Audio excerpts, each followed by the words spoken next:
প্রায় ৬ মাস ধরে খোলা আকাশের নিচে এভাবেই বসে থাকেন এক অজ্ঞাত ব্যক্তি। জানেন না নিজের ঠিকানা। অবস্থা তো খুব খারাপ, আর কথাও বলতে পারে না, মানে মনে হয় খাওয়া দাওয়া নাই, কি অবস্থা। লোকটা উঠতে পারে না, পায়খানা পোশাক ওখানেই করে। রাস্তায় পড়ে থাকা এ ষাটোর্ধ্ব মানসিক ভারসাম্যহীন বৃদ্ধ নিজের নাম বলতে পারলেও ঠিকানা বলতে পারেন না তিনি। আপনার নাম কি বলেন তো? বেলাল। আপনার ছেলের নাম কি? আশা। একটা মেয়ে আছে? নাম কি? গোলাপি। বাসা কোথায় আপনার? বাড়ি ওখানে, মানে উনি বলতে পারতেছে না অ্যাড্রেস, বাসাটা কোথায়। জমা জমি আছে, বলে কি ওই যে বিলের ওপারে 3 বিঘা, মেল ঘরের ওখানে 3 বিঘা আছে। পেঁয়াজ লাগাছি, কাঠ তুলবো, পেঁয়াজ রসুন লাগাছি, রসুন তুলবো। কখনো কখনো নিজেকে বেলাল বলে দাবি করেন, কখনো বলেন তার মেয়ের নাম গোলাপি। বাড়ির ঠিকানা জানতে চাইলে বলেন কিশোরপুর আংরা বিল। এরপর আর কিছুই বলতে পারেন না তিনি। জিজ্ঞেস করে নাম বলে বেলাল, আর মেয়ের কথা বলে গোলাপি। হ্যাঁ হ্যাঁ, মেয়ে বাঁচবে না, গোলাপি বাঁচবে না। আর ছেলের আয়হান, গরু আছে 4টা, ছাগল আছে, এইগুলো বলে। উক্ত প্রশ্নের বাইরে কিছু জিজ্ঞেস করলে শুধু চুপচাপ তাকিয়ে থাকেন, কখনো আবার রাগও দেখান। না স্থানীয় বাসিন্দা এবং ইউপি সদস্য বেবি নাজনীন তাকে প্রায় 6 মাস ধরে খাবার দিয়েছেন, গোসল করিয়েছেন ও খোঁজ খবর রেখেছেন। একটা মশারি নিয়ে আসলাম, আর খুঁটি নিয়ে আসলাম, খুঁটিগুলো পুঁতে দিলাম, দিয়ে মশারি টাঙা দিলাম। আর তারপর থেকে আমি 3 বেলা খাবার দিই, চুলগুলো কাটে দিলাম, ছেলেবেলে দিয়ে গোসল করে দিলাম।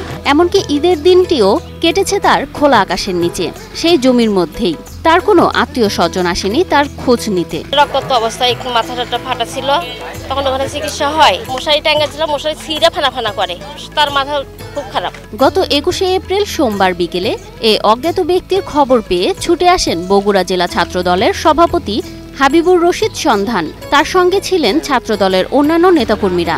তারা বৃদ্ধের চুল কেটে তাকে গোসল করিয়ে নতুন পোশাক পরিয়ে শহীদ জিয়াউর রহমান মেডিকেল কলেজ হাসপাতালে ভর্তি করান। উক্ত ব্যক্তির যথাযথ চিকিৎসা ও পরিচয় নিশ্চিত করে তাকে তার পরিবারের কাছে ফিরিয়ে দেওয়ার চেষ্টা চলছে বলে জানান বগুড়া জেলা ছাত্রদল। আমরা কিছুদিন যাবৎ শুনছিলাম আমাদের অত্র এলাকায় বগুড়ায় এক জায়গায় একটি অসুস্থ বৃদ্ধ মানুষ কিছুদিন যাবৎ ভারসাম্যহীন অবস্থায়, সে হাঁটাচলা করতে পারে না, একটি জায়গায় দীর্ঘদিন বসবাস করছিল। এই খবর পেয়ে আমরা বাংলাদেশ জাতীয়তাবাদী ছাত্রদল বগুড়া জেলা শাখা সহ নন্দীগ্রাম উপজেলা এবং শাহজাহানপুর উপজেলা শাখার ছাত্রদলের নেতৃবৃন্দ একত্রিত হয়ে তার পাশে এসে দাঁড়ায় এবং তাকে ময়লা একটি পরিবেশে সে বসবাসরত অবস্থায় ছিল, সেখান থেকে তাকে আমরা গোসল করে পরিষ্কার পরিচ্ছন্ন করে তাকে নতুন পোশাক পরিধান করে এখন বর্তমানে তার চিকিৎসা দেওয়ার জন্য আমরা শহীদ জিয়া মেডিকেল কলেজ হাসপাতালে নিয়ে যাচ্ছি। আপনারা সকলে দোয়া করবেন আমরা যেন তাকে সুচিকিৎসার মাধ্যমে তাকে সুস্থ করে তার পরিবারের কাছে ফিরে দিতে পারি। আমরা আপনাদের মাধ্যমে চেষ্টা করব যেন তার পরিবারের মানুষজন তাকে চিনতে পারে এবং তারাও আমাদের সাথে যোগাযোগ করে যেন তাকে তার পরিবারের কাছে আমরা হস্তান্তর করতে পারি ভবিষ্যতে সুস্থ হওয়ার পর। এই জন্য আপনাদের মাধ্যমে সহযোগিতা চাচ্ছি আর কি। ছাত্রদলের এমন উদ্যোগ প্রশংসার দাবিদার। সচেতন মহলের মতে রাজনীতি শুধু বক্তৃতা কিংবা মিছিল নয়, প্রকৃত মানবিকতা তখনই প্রমাণ হয় যখন সবাই পাশে দাঁড়ায় এমন অসহায় কারো। খুবই ভালো যা করলো ছাত্রদলের নেতারা, আমরা খুবই খুশি।